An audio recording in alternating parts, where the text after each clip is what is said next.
누가복음 16장 18절입니다. 자기 아내를 버리고 다른 여자에게 장가드는 사람은 간음하는 것이며 남편에게서 버림받은 여자에게 장가드는 사람도 간음하는 것이다. 아멘. 오늘 본문 바로 앞절에서 율법의 영원성을 강조하셨습니다. 이제 본절에는 율법의 진정한 의미를 설명하기 위해서 이혼 문제를 거론하셨습니다.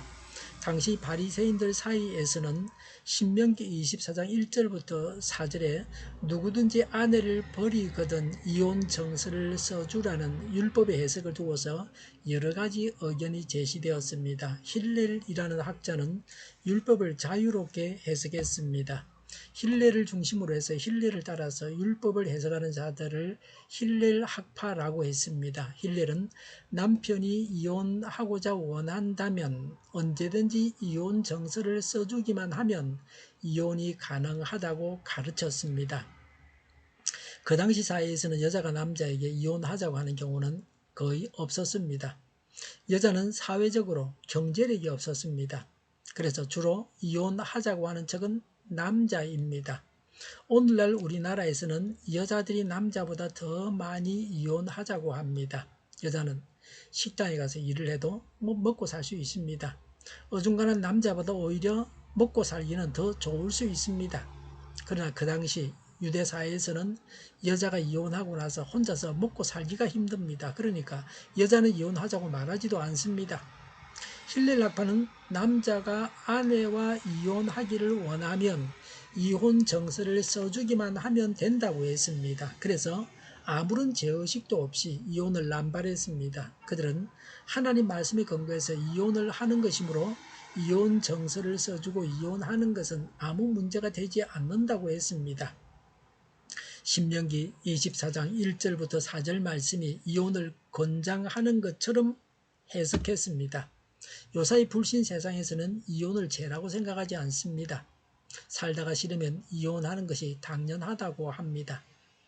여자도 이혼을 하자고 하기도 하고 남자가 이혼을 요구하기도 합니다. 불신 세상에서는 결혼도 쉽게 하고 이혼도 쉽게 합니다. 결혼해보고 안 되면 이혼하면 되지 뭐. 이혼 그거 쉽게 할 수 있다고 생각하고 있습니다. 이혼이 우리 사회의 중대한 문제입니다. 이혼 사유는 불륜과 불륜, 폭력과 불륜 등입니다.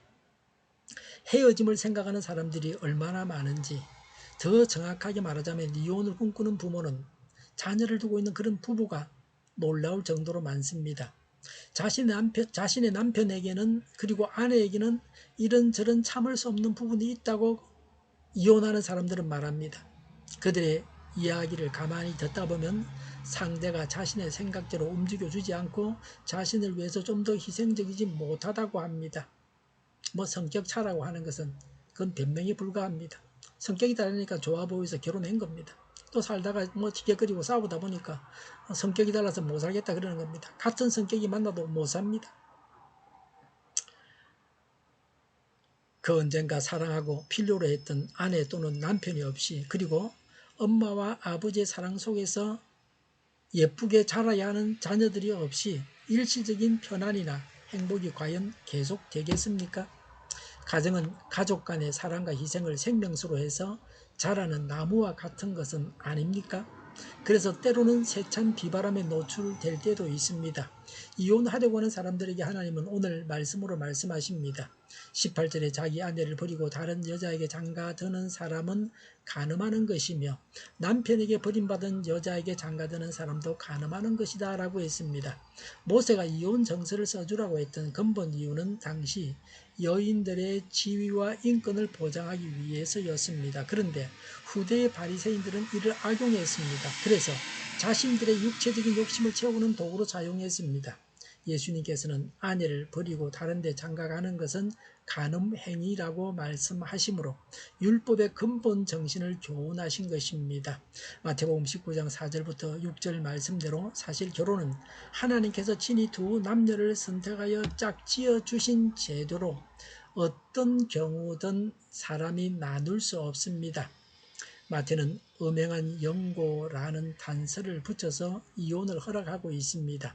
간음했으면 이혼할 수 있다고 했습니다. 꼭 해야 된다는 것은 아니고 이혼 사유가 될 수 있다는 겁니다. 이혼할 수 있는 유일한 사유는 간음뿐입니다. 간음이 결혼 서약을 깬 것이기 때문에 이혼 사유가 될 수 있습니다. 그러나 함부로 이혼해서는 안 된다는 점에서는 오늘 본문과 동일합니다. 음행은 이혼 사유이기 이전에 결혼 서약 자체를 파기하는 행위로 사형에 해당하는 죄입니다. 이혼은 우리가 함부로 할 수 없는 것입니다. 쉽게 이혼하는 것은 배우자가 간음하게 만드는 것입니다. 하나님 말씀대로 이혼을 금해야 합니다. 성경은 음행이 사형에 해당하는 죄라고 해서 음행하는 사람을 잡아서 우리가 쳐 죽이는 것은 국가법을 또한 어기는 겁니다. 본래 성경에 음행은 그렇게 무서운 죄라는 것을 우리가 기억하고 사형 집행을 우리가 하려고 하면 그건 안 됩니다. 국가법을 어겨서는 안 됩니다. 음행을 멀리해야 합니다. 기도하겠습니다. 하나님의 말씀을 따라서 이혼하지 않게 하옵소서. 오늘보다는 내일이 더 낫게 하옵소서. 교회가 분열되지 않고 하나가 되게 하여 주시옵소서. 모든 언론이 제 역할을 다하게 하여 주시옵소서. 저희가 강물처럼 흘러가게 하여 주시옵소서. 하나님을 대적하는 법을 만들지 않게 하시며 이스라엘 법을 폐기하지 않게 하여 주시옵소서. 코로나19가 물러가고 전 세계적으로 백신을 신속하게 대량 생산해서 충분히 공급하고 치료제가 나오고 갇힌 생활이 끝나게 하여 주시옵소서. 수도권과 부정과 영도의 환자 복종을 막아 주시옵소서. 우리 성인교회가 만구름지하게 하여 주시옵소서. 예수 이름으로 명하노니 모든 병만은 물러가고 몸의 모든 부분들은 온전하게 될지어다. 신유의 기적을 베푸셔서 지금도 저희의 질병을 고쳐 주시옵소서. 코로나를 진음하는 모든 자들을 고치시고 온전케 하여 주시옵소서. 저희와 교회와 이 나라의 민족을 불쌍히 여겨 주시옵소서. 잘못된 것을 제거해서 성결하게 하여 주시옵소서. 교회와 나라의 지도자 보고 허락하여 주시옵소서. 하나님께서 기뻐하시는 교회와 나라가 되게 하여 주시옵소서. 늘 맑은 공기를 마실 수 있게 하시며 공부하는 학생들에게 지혜를 더하셔서 앞서가는 합격의 영광을 누리게 하여 주시옵소서. 오늘도 하나님 말에서 차고 넘치는 삶, 복된 삶을 살게 하여 주시옵소서. 감사와 찬양을 주님께 돌려드리며 예수님의 이름으로 기도하옵나이다. 아멘.